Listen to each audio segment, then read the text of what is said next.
Buenas tardes, mis amigos, buenísima tarde. Aquí como siempre, feliz, gozosa, dándole como siempre la bienvenida al Padre, Hijo y Espíritu Santo, todos los que están aquí presentes y detrás de cámara. Vamos a limpiarnos todo el closet del alma.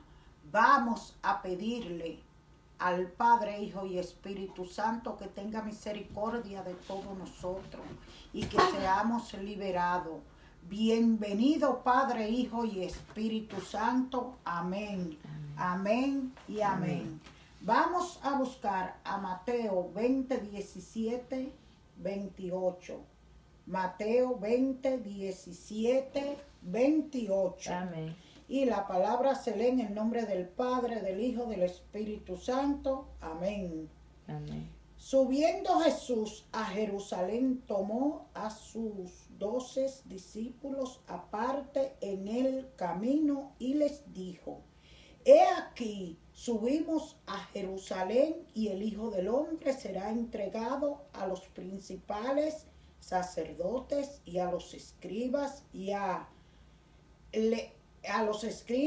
le condenarán a muerte y le entregarán a los gentiles para que les encarnezcan, le azoten y le crucifiquen, mas al tercer día resucitará. Entonces se le acercó la madre de los hijos de Zebedeo con sus hijos, postrándose ante él y pidiéndole algo. Él le dijo: ¿Qué quieres? Ella le dijo: ordena que en tu reino se sienten estos dos hijos míos, el uno a tu derecha y el otro a tu izquierda. Entonces Jesús, respondiendo, dijo: ¿No sabéis lo que pedís? ¿Podéis beber del vaso que yo he de beber y ser bautizado con el bautismo con que yo soy bautizado? Y ellos le dijeron: ¿podemos? Él les dijo: a la verdad, de mi vaso beberéis, y con el bautismo con que yo soy bautizado seréis bautizados. Pero el sentaros a mi derecha y a mi izquierda no es mío darlo, sino a aquellos para quienes está preparado por mi Padre. Cuando los 10 oyeron esto, se enojaron contra los dos hermanos. Entonces Jesús, llamándolos, dijo: ¿sabéis que los gobernantes de las naciones se enseñorean de ellas y los que son grandes ejercen sobre ellos potestad? Mas entre vosotros no será así, sin que el que quiera hacerse grande entre vosotros será vuestro servidor, y el que quiera ser el primero entre vosotros será vuestro siervo. Como el Hijo del Hombre no vino para ser servido, sino para servir y para dar su vida en rescate por muchos. Estas son palabras de mi Padre Celestial, a quien les doy la gracia porque me puso a escoger este evangelio de entrada. Ven, Espíritu Santo, lléname de ti, dirígeme, para que todos los que están aquí presentes y detrás de cámara entiendan el mensaje que voy a darle por guía tuya, porque yo no lo escogí. Tú me pusiste a escoger el evangelio y lo que escribí aquí. Te doy las gracias por guiarme todos los días. Gracias por esta programación. Gracias a los que están aquí presentes y detrás de cámara. ¿Qué significa servir? Es presentarle nuestro corazón, todas las necesidades y preocupaciones que hay en él, Vamos a pedirle ayuda al Señor para ver con claridad qué podemos hacer y qué cosas debemos abandonar en sus manos. Confiar que en su protección y cuidado todo lo que suceda será para nuestra gloria y salvación. Superar la tentación de la mundanidad espiritual para estar cerca de las personas simples y sobre todo de los últimos, la cruz y el servicio. Se suele pensar que el Antiguo Testamento sanciona un mesianismo de triunfo y de victoria, y de ahí las presentaciones de poder que tientan al grupo de los seguidores de Jesús, encarnando hoy en Santiago y Juan y reflejado en la indignación de los otros, todavía demasiado impregnados por esa antigua mentalidad, pero ya en los profetas, lo vemos hoy en Jeremías, descubrimos claros indicios de que el verdadero mesianismo apunta en otra dirección, la que Jesús anuncia a los más allegados mientras va subiendo a Jerusalén. No es fácil entender ese anuncio. No lo era para los discípulos de primera hora y no lo es tampoco para nosotros, por mucho que sepamos el dato de la muerte y resurrección de Jesús y lo repitamos todos los días. La tentación del éxito, del mesianismo, de victoria, de la fe como garantía de salud o bienestar, nos sigue persiguiendo hoy, igual que entonces. Podemos probar a ensayar cómo traducimos nosotros en nuestra oración de tantas y útiles formas la petición de la madre de los Zebedeos, revelando no solo lo poco que entendemos el mensaje de la cruz, sino también lo poco atento que estamos a las palabras de Cristo. Jesús, Maestro bueno, no desespera ante la cerrazón de sus seguidores, sino que aprovecha la ocasión para enseñarnos y con su profunda pedagogia introducirnos en la comprensión de la difícil lógica de la cruz. Es el camino del servicio, aunque estamos tan inclinados al éxito, a ese éxito que supone la derrota de los rivales y los enemigos. Podemos aprender y asumir el camino alternativo que Jesús ha escogido, el camino estrecho y empinado que lleva a la vida por vía del servicio. La bondad del servicio la entiende cualquiera, entre otras cosas, porque no supone la negación de la otra parte. En la lógica del poder queremos vencer, pero no que nos venzan, pues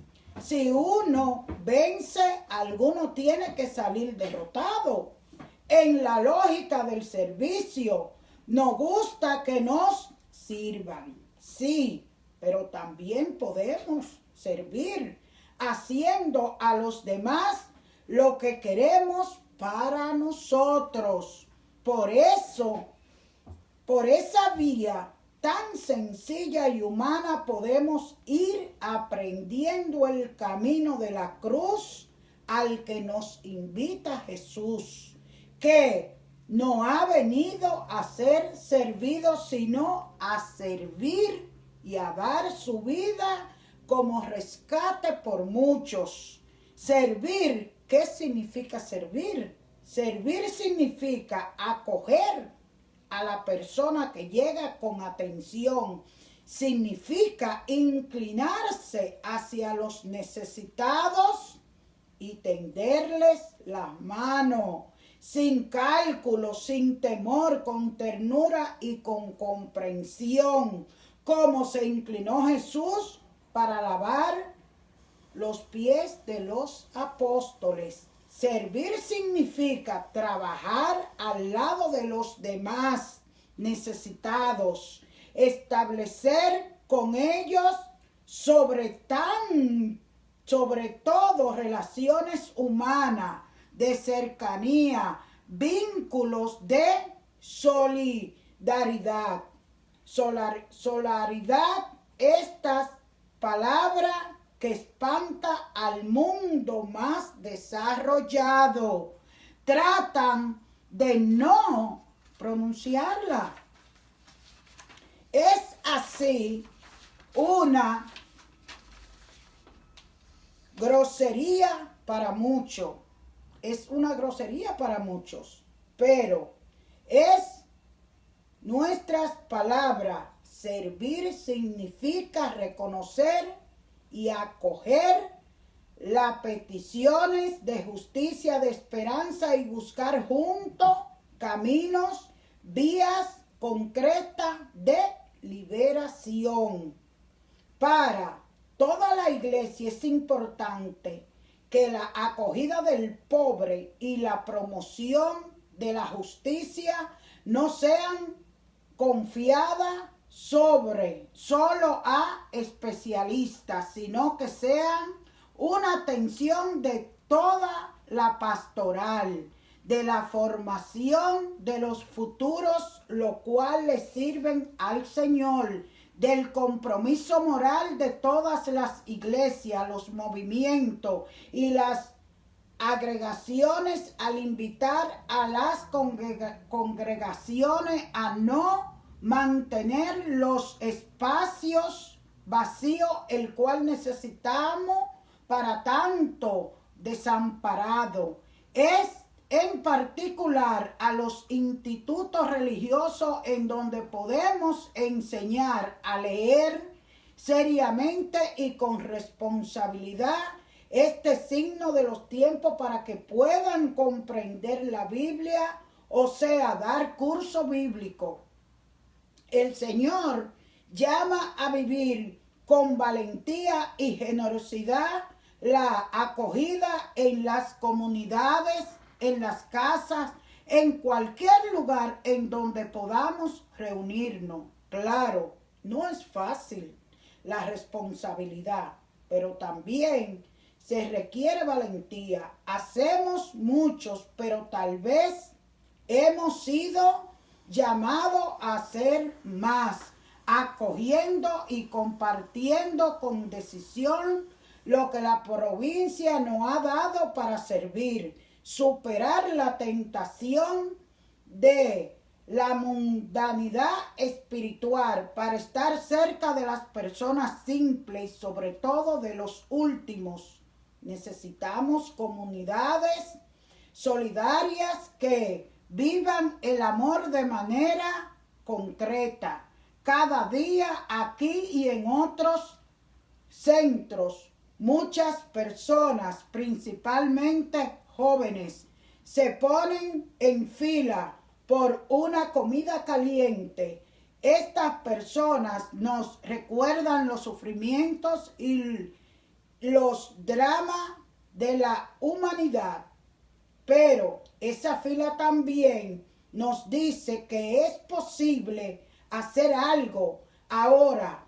Todos es suficiente llamar a la puerta y decir, aquí estoy, ¿cómo puedo dar una mano? Con eso es suficiente, mis amigos. Con ir a ponernos la orden.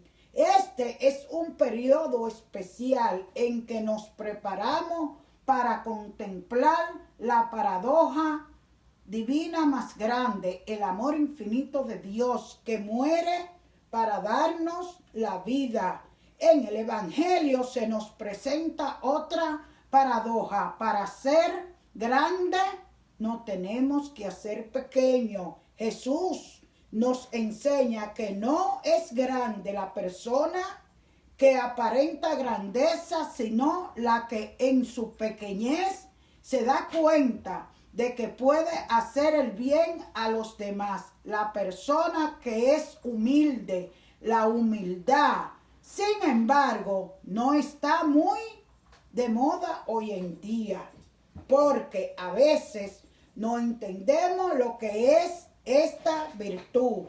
La humildad no es el obrar pusilánime de la persona que pudiendo actuar se esconden por temor a lo que los demás piensen de él, ni el obrar de la persona que se deja pisotear para que todos vean lo humilde que es. Humildad es reconocer quién soy y obrar de acuerdo con ello.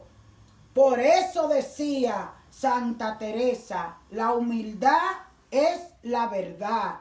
Cristo no quiere excluir a nadie de sentarse a la derecha o a la izquierda, y por eso nos dice cómo podemos luchar por este puesto. Siendo humilde, sirviendo al hermano, examinémonos nuestro corazón, limpiémonos el closet del alma. De esa manera veamos qué tan fuerte es nuestro deseo de ir al cielo y veamos cuáles son las acciones que brotan de este deseo. El mensaje del maestro es claro. Mientras los grandes de la tierra construyen tronos para el poder propio, Dios elige un trono incómodo, la cruz, desde donde reinar dando la vida. Tampoco el Hijo del Hombre, dice Jesús, ha venido a ser servido, sino a servir y a dar su vida como rescate por muchos. El camino del servicio es el antídoto más eficaz contra la enfermedad de la búsqueda de los primeros puestos. Es la medicina para los arribistas. Esta búsqueda de los primeros puestos que infecta muchos contextos humanos y no perdona. Tampoco a los cristianos, al pueblo de Dios. Por lo tanto, como discípulos de Cristo, acojamos este evangelio como un llamado a la conversión, a dar testimonio con valentía y generosidad de una iglesia que se inclina a los pies de los últimos para servirle con amor y sencillez. Recuerden que María se adquirió plenamente y humildemente a la voluntad de Dios. Nos dejó un buen ejemplo para seguir a Jesús con alegría en el camino del servicio. El camino maestro que lleva al cielo. ¿Se paga el bien con el mal? Pues no, mis amigos y hermanos. Quien no conoce al profeta Jeremías, tal vez a muchos nos suene por su expresión que lleva su nombre y que hace referencia a la crisis que tuvo que afrontar a propósito de su misión. Nació en un pequeño pueblo próximo a Jerusalén. Su actividad profética fue muy activa y no cesó de proclamar en todo momento la necesidad de conversión del pueblo de Israel.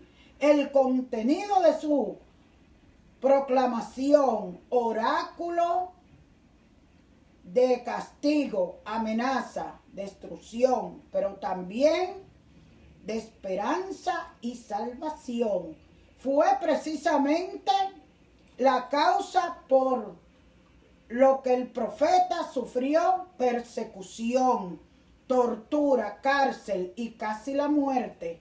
Para muchos, Jeremías representa un modelo de profeta y también de creyente. El profeta confiesa la persecución a lo que está sometido y el temor al que éste llega a ser mortal. Vamos a herirlo en la lengua, porque solo con la muerte lo harán callar. Me han cavado una fosa para sepultarlo. Lean a Jeremías para que entiendan que aquí le puse una parte fuerte, porque querían matarlo para hacerlo callar, porque decían que hablaba mucho por la lengua. Le sugiero que lean lo que no le han leído del profeta Jeremías, si tienen alguna confusión con esta parte.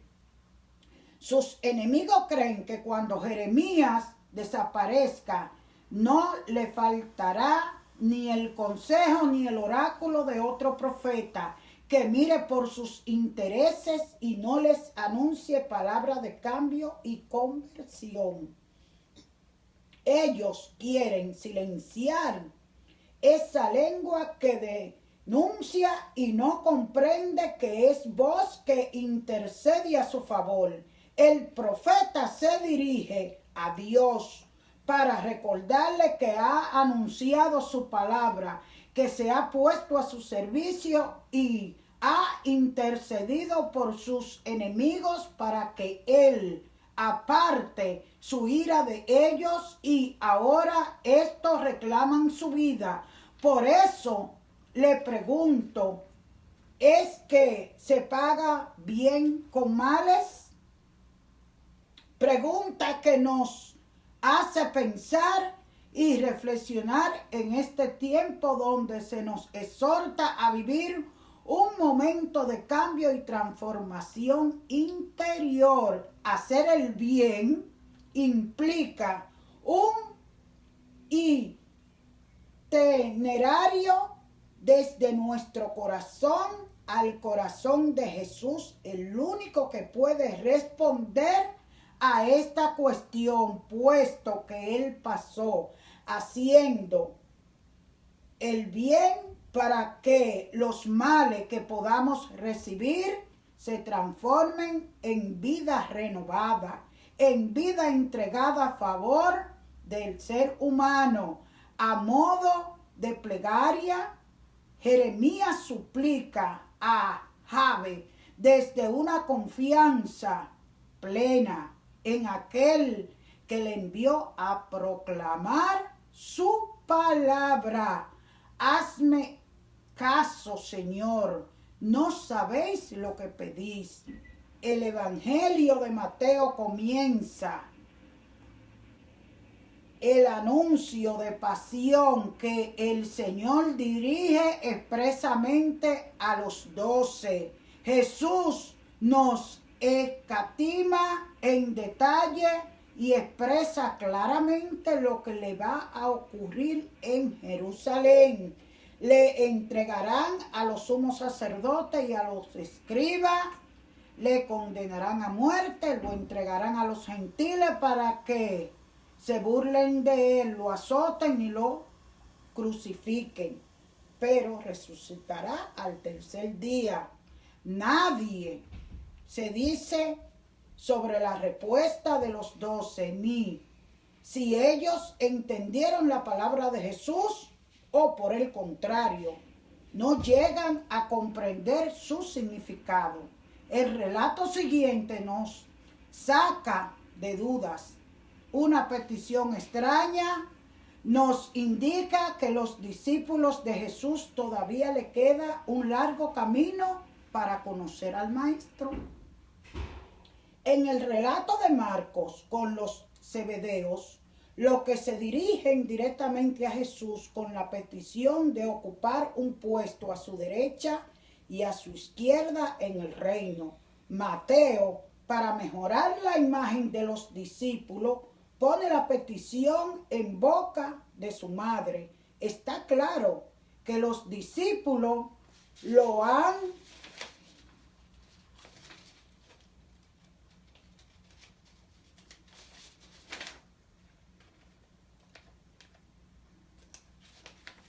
comprendido.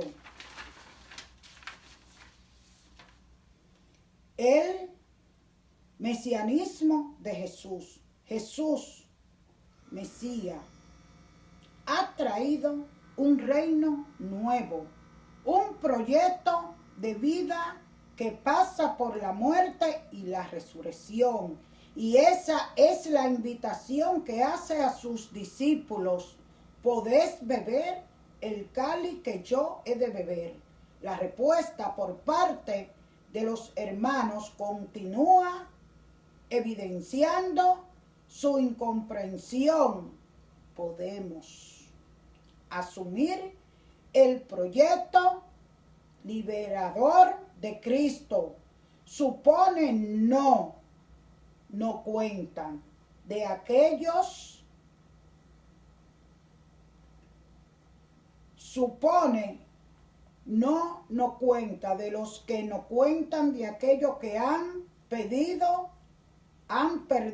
hasta su dignidad, al fin de ganarlo para el reino. Beber el cáliz de Jesús es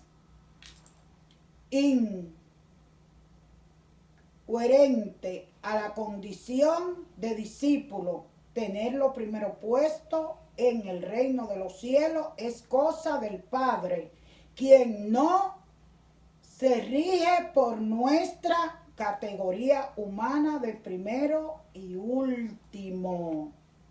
Óiganme bien, óiganme, esto está tan hermoso. La respuesta, se lo voy a repetir, la respuesta por parte de los hermanos continúa evidenciando su incomprensión. Podemos asumir el proyecto libertador del Cristo. Supone no aspirar a ganar los primeros puestos, sino a colocarse en el camino de los últimos, de los que no cuentan, de aquellos que han perdido hasta su dignidad. Entiéndanlo bien, a fin de ganarlos para el reino de nuestro Padre Celestial. El reino de Jesús se inicia con un camino inverso. El que quiera llegar a ser grande, primero debe hacerse pequeño, último servidor, porque al igual que Jesús, nuestra condición de discípulo nos lleva a servir y de la vida y dar la vida por los demás. ¿Estamos dispuestos a ello? Dígame, ¿cuáles están dispuestos? A servir a nuestro Señor.